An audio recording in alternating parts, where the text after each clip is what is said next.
Hi అండి, welcome back to our channel. ఈరోజు మా పిల్లలకైతే ఈవినింగ్ స్నాక్స్ పానీపూరి చేశానండి. ఫస్ట్ అయితే పానీపూరికి కావాల్సిన ఐటమ్స్ అన్నీ పక్కన పెట్టేసుకున్నాను. ఇలా బంగాళదుంపలు కూడా శుభ్రంగా కడిగేసి ముక్కలు కోసి నేను కుక్కర్లో అయితే పెట్టుకున్నాను.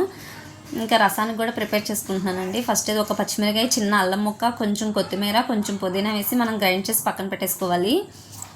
ఈలోపు చిన్న నిమ్మకాయ సైజ్ అంతా చింతపండు కూడా నానబెట్టుకోవాలండి. మనకి పులుపు ఎక్కువగా కావాలంటే వేసుకోవచ్చు, లేకపోతే కొంచెం తక్కువగా వేసుకోవచ్చు అండి.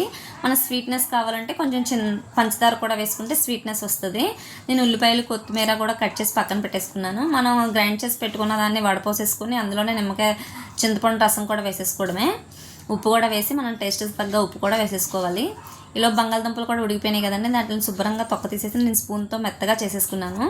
అందులోనే ఉప్పు, కారం, మనం కట్ చేసి పెట్టుకున్న కొత్తిమీర, ఉల్లిపాయలు కూడా వేసి శుభ్రంగా కలిపేసుకోవాలి. కొంచెం గట్టిగా ఉంటుందండి. మనం రసం పెట్టుకున్నాం కదా, ఆ రసం అందులో వేసుకుంటే కొంచెం జారుగా అనిపిస్తుంది, బాగుంటుంది. నా దగ్గర అయితే పచ్చి బఠానీలు ఏమీ లేవండి. నేను అప్పటికప్పుడు అనుకొని చేశాను కదా, అవన్నీ తెచ్చుకుంటే కూడా కర్రీ ప్రిపేర్ చేసుకుంటే బాగుంటుంది. ఇంక ఈలోపు ప్యాన్ పెట్టుకొని ఆయిల్ వేసుకొని పానీపూరి కూడా వేపేసుకున్నాను. ఈ నూనెలో వేయగానే భలే వస్తాయండి, పైకి భలే పొంగుతాయి. మనం బయట పానీపూరికి ఈ పానీపూరికి కొంచెం తేడా ఉంటుందండి. ఈ కొంచెం హార్డ్గా అనిపిస్తుంది పైన. ఈరోజైతే మా స్నాక్స్ ఇలా అయిందండి. నా వీడియో నచ్చితే సబ్స్క్రైబ్ చేసుకోండి.